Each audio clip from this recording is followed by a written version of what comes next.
Yo, what's good, gamers? What's good, YouTube? It's your boy Lincoln Clay coming back at you. A little relaxed tonight. Remember to hit like, subscribe. Please hit the like. It helps to spread my channel to a wider audience.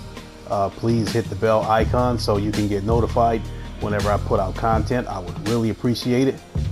And let's get on with the show. So, Game Pass still seems to be the hot topic. We all know how it works. You pay $10 a month to access a bunch of games. We all know that this is the first step to Microsoft becoming a games as a service company. That's the biggest pro as we know of right now. But as I said before, there's a lot of possible cons. Price increase, quality of content, games of gold possibly being phased out, to name a few. King Thrash and Ryan the Professional, they've covered a lot of other things. So if you want to check out their video, I would pretty much advise you to go check out their videos to get the scoop on all of it. But to add a couple of more cons to it, since Game Pass was announced, all I heard people talking about is paying for 1 month and get out if a specific game they're looking for turns out to be garbage. They're not talking about having access to a great library. They're not saying, I can't wait to play this game. They're saying if a game is trash, I'll just cancel my membership. So that tells you what they think of Microsoft's library. So think about that for a minute. Microsoft has Sea of Thieves, State of Decay 2, and Crackdown 3 coming for 2018. And we don't know anything beyond that. And personally, I think all three of those games are going to be trash. And it seems to me like anybody who's not an Xbox fanboy believes the same thing. So anyway, if a person buys a 1 month membership for each of those games and cancels after playing those games, that's $30 Microsoft made off that person for 2018, when they potentially could have made $120 had that person kept their membership for the entire year. Now think about that on a grand scale. Let's say 1 million people subscribe to Game Pass. That's 10 million a month in revenue, with the potential of 120 million if those memberships are maintained throughout the year. And we know Microsoft they're eyeing the potential 120 million versus 30 million if those subscribers keep their memberships just long enough to try out those 3 exclusives. Do you really think that Microsoft will just let you jump in and out of this service whenever you feel like it? The best way to get that potential $120 out of each member yearly is to keep them tied into the service and make it difficult for them to get out whenever they're ready to cancel. I mean, they're practicing that shit right as we speak.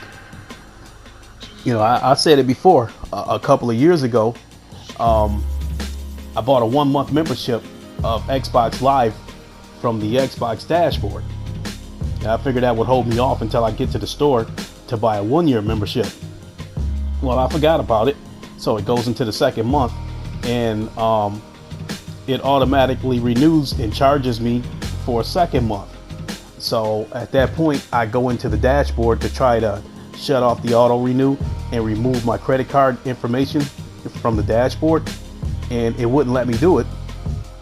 And I got a message saying that I had to go to xbox.com, to remove my credit card information. So I go to xbox.com and I just absolutely could not find my credit card information. So I ended up calling a friend, and he had to walk me through how to get my credit card out of there.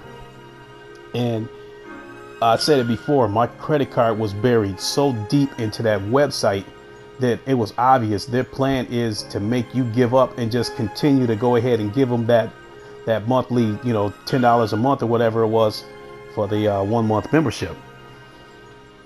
And so, and then I forgot to mention another incident that happened to me.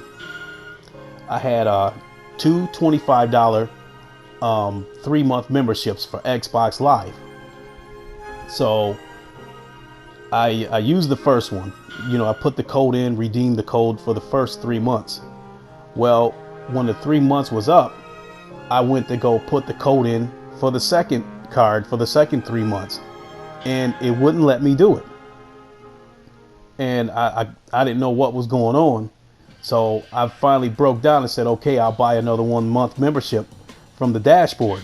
And it wouldn't even let me do that. The only option I had was to buy a 1 year membership from the dashboard.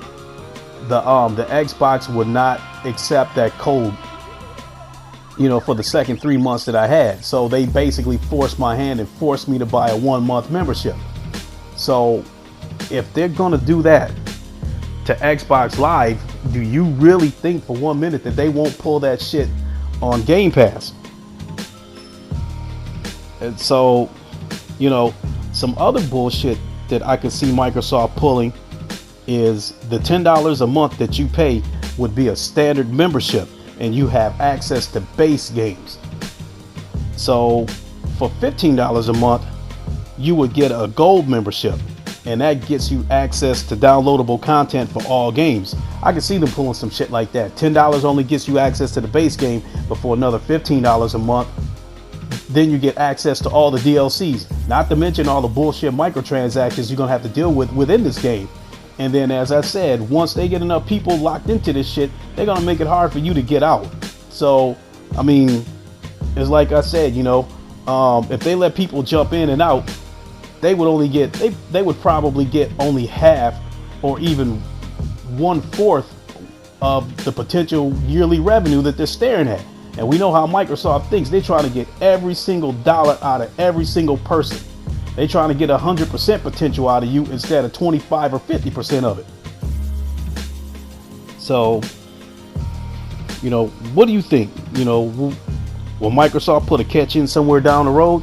Feel free to let me know in the comments below. So, this is your boy Lincoln Clay. I'll holla at y'all. I'm out.